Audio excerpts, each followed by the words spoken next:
First of all, it's just to say thank you for coming and a warm welcome to Belfast. It's with great pleasure to welcome you all to this momentous event, the Belfast Titanic Gathering 2017.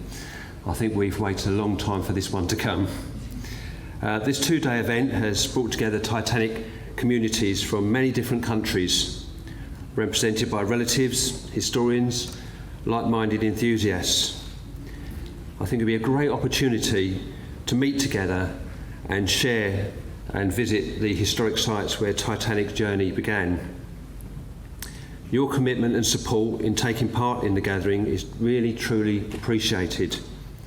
I believe we are contributing in a small way to keeping alive the memory of Titanic and the real-life people whose lives were caught up in this tragedy. We must remember them for the next generation. I remember when Nigel had his exhibition in Plymouth and there were groups of children going around then, and that struck me greatly at that point how important it is to touch the next generation with this story.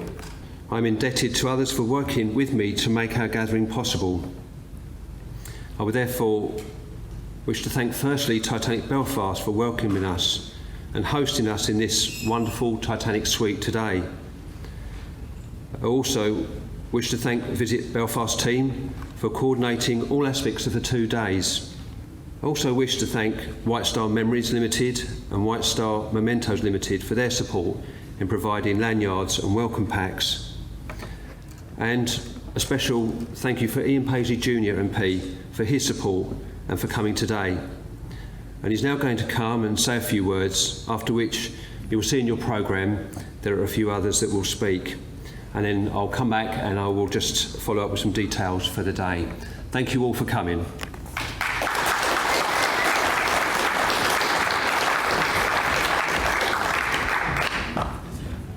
Don't fall walking up the stairs, that's the first thing.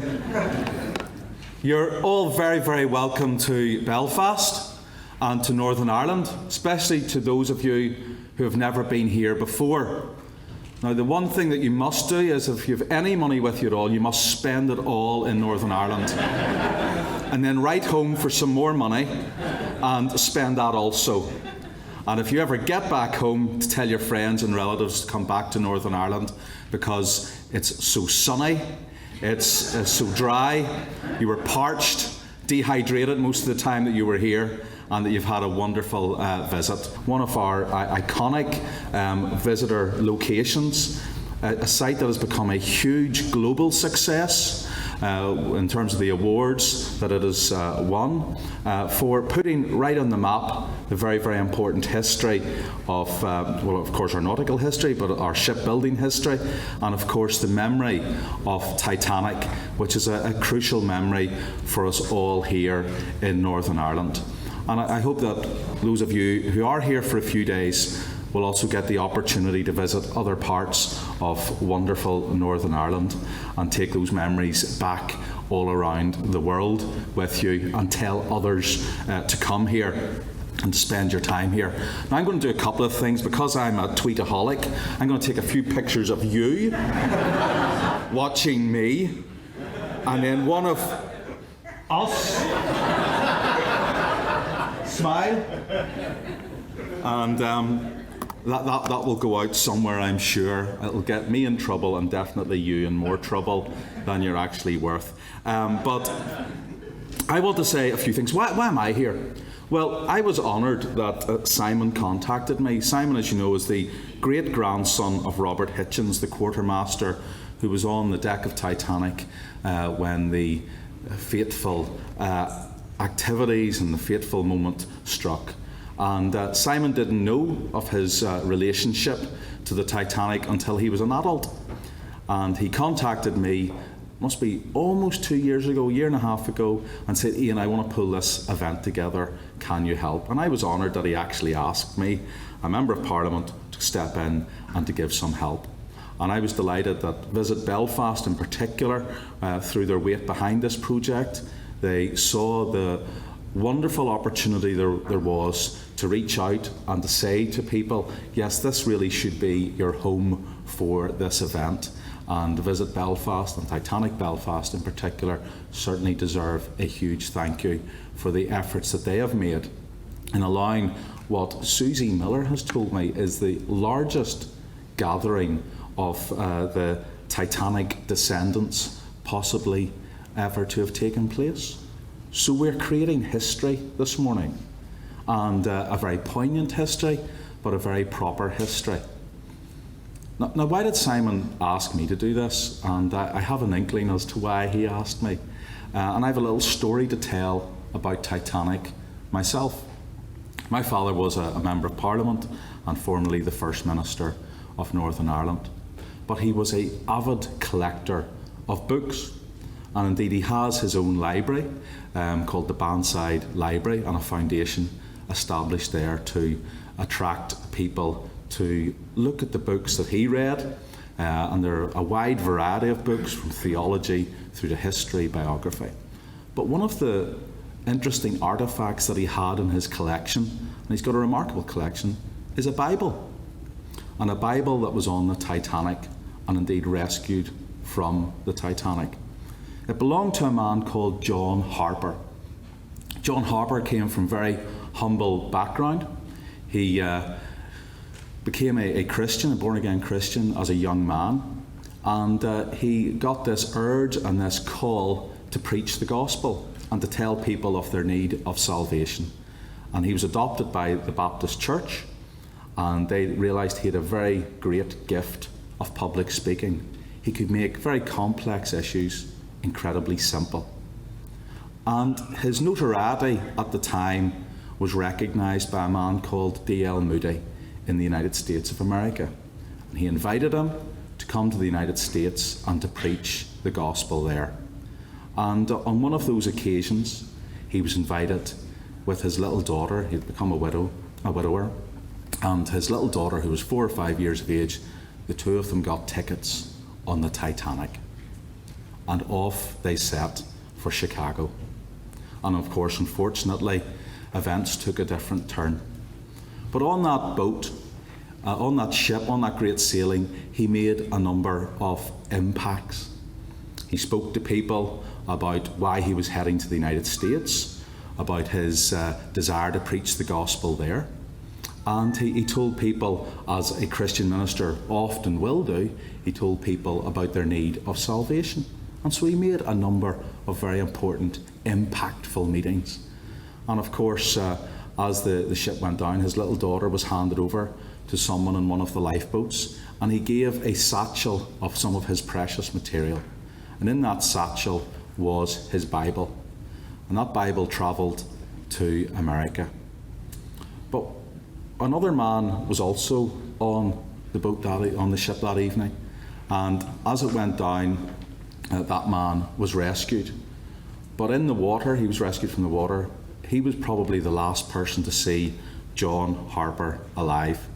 And he said that John Harper, even in his dying breath, he was so faithful to the things that he believed. He kept coming back to him in the water and saying, "You should make a decision for God. You too should follow the God that I follow." And that had an impact on that man's life. And he too, when he was rescued, told of the life of John Harper. But the story of the Bible is quite interesting because years later, that Bible came back to Britain. His brother George was in the John Harper's brother George was visiting the United States, and the Bible was given to him, and he brought it back to Northern Ireland. And he became a very close friend of my grandfather, the Reverend James Kyle Paisley. And James held on to that Bible and told the story and used it as an instrument in his own gospel preaching to tell people about the importance of that Bible and how it had been rescued. He was able to make, I suppose, gospel messages from the story. And years later then, whenever my grandfather passed away, he left it to my father. And we have it today on display in my father's library here in Belfast. It's free to visit. If you want to get an opportunity, certainly we can arrange for you to see that Bible and to see other artefacts in that library. But the important message I think I want to try and get across this morning is that each and every one of us have an opportunity in our lives to make an impact for good. And there's no doubt about it that the impact that John Harper made was for good. People remember him. They remember him as a good man. They remember him as a sacrificial man, that he didn't try to be rescued. He recognised his own fate, realised that there was others who should be rescued, and realised that their lives were going to be incredibly important in the future. And of course he allowed his little daughter to be rescued and wanted to see that, wanted to see her having an important and impactful life also. And I suppose each and every one of us in this room have been given that opportunity to make an impact. And really the message I want to try and get across from us to us all today is seize that opportunity. Whatever you're a young person or a middle-aged person, or you're losing your teeth going grey and bald like me, make an impact for good.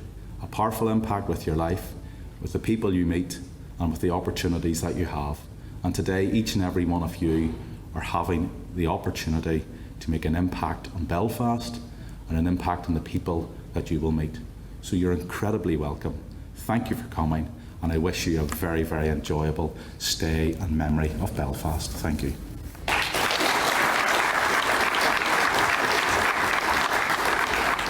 Good morning, everyone. Excuse my dodgy leg even. First of all, I want to get my props sorted out. Welcome to Belfast.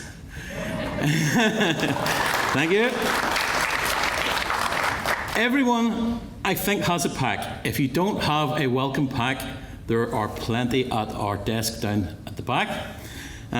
Inside the pack you will find everything you need to know about Belfast. Every place you can go, all the tourist information places, where to eat, where to drink, which taxis to use, which buses to use, and generally where to enjoy yourself. Belfast is an incredible city. It has come on leaps and bounds from the old Troubles days. We now have some of the best restaurants, bars, hotels in the world, all here. And the proof is you're here. You're here enjoying it all. And will do over the next 2 to 3 days, and some are here for even longer, which is fantastic. As Ian rightfully says, spend, spend, spend. And you'll enjoy spending, believe me, it's good fun. Okay, who am I? I'm Stephen Larkin. I'm Managing Director of White Star Mementos, one of the sponsors of this event. The event has many sponsors, but for my end of the business, we supplied the welcome packs as I showed you. Briefly, I'll talk about White Star Mementos. We were set up 6 years ago. We're a family business. We seen the 2012 anniversary on the horizon and thought there's a gap in the market here. So what we do is slightly different from John White's business. John's business supplies all the real furniture, clothing, and anything you would have seen on Titanic Olympic. My business is the other side. I supply the souvenirs for the gift shops. So I would supply everything from a postcard to fine bone china to crystal to key rings. You name it, we supply it. We supply Titanic Belfast. We supply museums worldwide, exhibitions, bars, restaurants, theatres, even weddings. So my little leaflets are down there on the table. So just for my own plug, if you want to lift a leaflet, if you have anything planned for the future, or you own a shop, or even you own a museum, take one of those home with you if you would please. I really appreciate that. Now, I'll not keep you as long as Ian. I'm just here to say hello. Again, welcome to Belfast. It's great to see so many Titanic fans, relations, and general Titanic people here. Simon has asked me to say one more thing, which would be, he has very kindly put together this booklet, and he would like, if possible, before everyone leaves today, if they could sign it and where they came from. Is that okay? Everyone happy with that? Excellent. Very finally, I have about 10 Titanic timing boards left, real original timing boards. If anyone wants those, they're only £20. Come and see me before the end of the day. But thank you for coming. Thank you for listening to me prattle on for a while, and I'll hand you over to the next speaker. Thank you very much. So, good morning, everyone. First of all, thank you very much to the people from Belfast for the warm welcome. It's a very lovely town to be in. We have a nice view from the apartment, as I already told some of you. It was about a year ago, I think. I talked to Simon. I made friends with him on Facebook, and we talked about his great-grandfather, Robert Hitchens. And after some time, Simon began to talk about this gathering. The first thing that crossed my mind was, that's a very nice idea. Bringing the world together to learn from Titanic, to pass on history to the future generations. And the first thing that crossed my mind was, I think it could be the perfect opportunity to let Titanic communities from all over the world meet and achieve cooperation between them in order to share and preserve Titanic history. I think that still stands. We are here together from all over the world. We are the ones who are interested. We are descendants from people who were on the Titanic. We have to pass on that history to our future generations. Concerning the Dutch Titanic Society, which I am from, the connection between the Dutch and the Titanic is based on 3 people and 1 company. The 3 people are Johan George Reuchlin.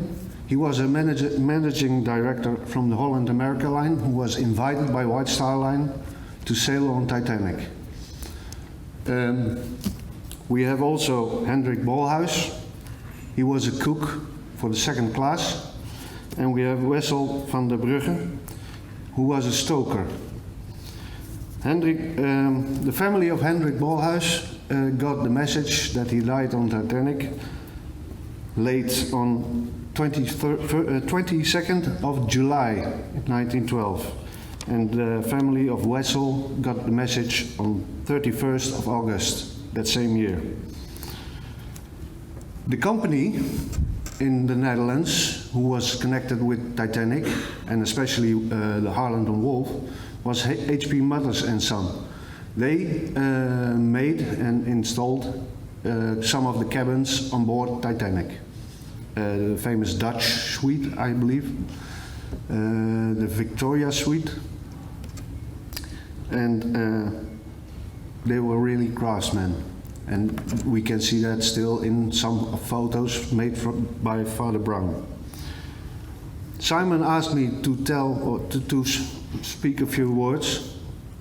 I didn't really know what to talk about, so this is my little word. I hope you enjoy your stay over here.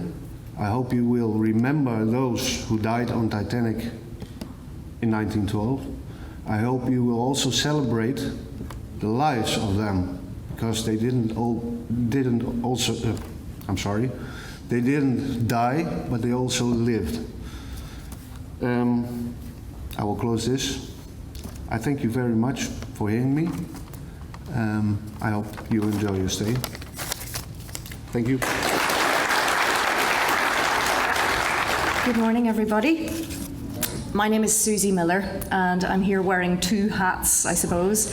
I'm here as a descendant, a relative of a man who was lost on Titanic, and also as part of the Belfast Titanic Society Committee to welcome you. It's great to see lots of familiar faces, people who've been coming to see us here in Belfast over the past few years in our Titanic family. People who were here for the Titanic Memorial Cruise reunion a few years ago, and also for the convention which the Society organised back in 2015. And also to see new faces and young faces coming to us here. So it's a real pleasure to see you. And also from various Titanic societies around the world. We have the German Titanic Society represented, we have members from the British Titanic Society, you've just heard from Marco from the Dutch. And are there any others? I'm not sure. Maybe Titanic Society of Atlantic Canada, possibly. Anyway, each year it seems we get more and more of these societies springing up as people start to realise how important it is to share stories from Titanic. And I suppose that's where my first hat comes in, because those of you who are relatives know how important these 2 days are to us, the 14th and 15th of April each year. It's our time to reflect. It's our time to think about how our lives changed because of what happened in the middle of the Atlantic Ocean. And how important it is also to make sure that those stories and those memories are kept alive and that new generations are introduced to the Titanic story. I don't think we have any problem in making that happen, because it is in itself such a compelling story that it brings new audiences to it each year as we go through. However, it is important, I think, that we document those facts.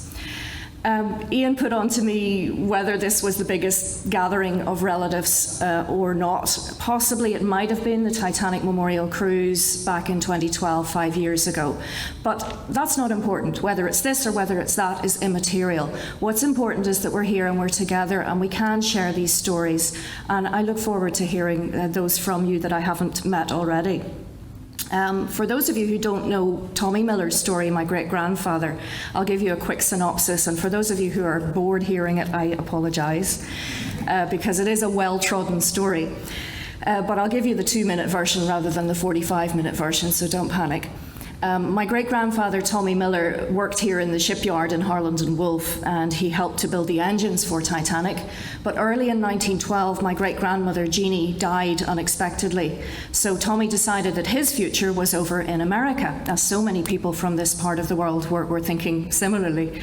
And so he decided that he would sign up with White Star as one of their crew members, and that he would sail to New York and relocate there. He had 2 children. My grandfather was the younger of 2 boys, and he left them back here in Northern Ireland because obviously he was working as an assistant deck engineer, so he would have no time to look after his children, and thank goodness that that's what he did. So when he left Belfast on the 2nd of April 1912, he said goodbye to my grandfather and his brother. He took them to one side and told them to be good for their Aunt Mary, who was going to take them under her charge along with her 8 children. So how they all fitted into one little cottage, I don't know. And he gave them something each as a memory of that day. Each of them was given 2 1912 pennies and told, "Don't spend those until you see me again." So he sailed off down Belfast Lough, heading for Southampton, and my 5-year-old grandfather watched from the shores at Carrickfergus with his 2 pennies clutched in his little hand. And he couldn't understand why everyone was cheering as the ship left, because for him it was such a sad day. So anyway, eventually word came back as to what had happened to Titanic. It took a little longer for the detail to be confirmed that my great-grandfather Tommy was not amongst the survivors. My grandfather learned of this as he was sailing his paper boat off the shores of Belfast Lough, and his cousin came to tell him, just as she started to convey what had happened to Titanic, my grandfather's little paper boat sank, and that gave her chance. She said, "Oh, your wee boat has sunk. Do you remember the big boat that your dad sailed away on?" Of course he did. She said, "It went the same way as your wee boat, and it hit an iceberg, and your dad was drowned." So at that point, my grandfather remembered that he had been told to keep those 2 pennies until the family was reunited, and that wasn't going to happen. So he made the decision he would never spend those 2 pennies, that he would keep them all of his life, and they're still around today. Some of you were telling me that you had seen them in Pigeon Forge, Tennessee. They had a home there for a while. They're currently in Branson, Missouri.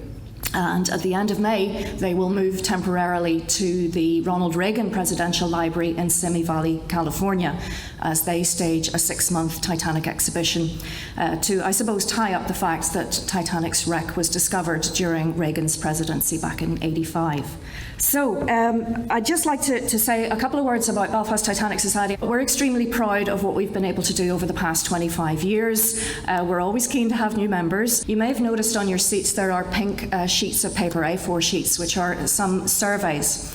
This is something we've been doing through various methods over the past few years when we've got people gathered together. And again, it comes back to the importance of documenting gatherings like this and making sure that all this information is preserved for future generations. So one of our committee members, Cheryl Wrinkle, who's sitting in the second row there, do you want to stand up, Cheryl, so people can see you? She is putting together some research data on who's here and why you're here and what your connection to Titanic, or even if you don't, why you wanted to be here, why you felt this was important, and what you want to, if you have a relative on Titanic, what you want to be remembered about them. All the questions are on that sheet, and we hope that over the next 24 to 48 hours you'll get a chance to fill that in and return it to Cheryl. This is all totally confidential information. It's nothing that's going to be published further than our CQD, our own magazine within Belfast Titanic Society, but we just think it's something that's important to see, to get a feel for why we're here and what's important to us within the Titanic story. So once again, on behalf of all of us and Belfast Titanic Society, thank you so much for being here.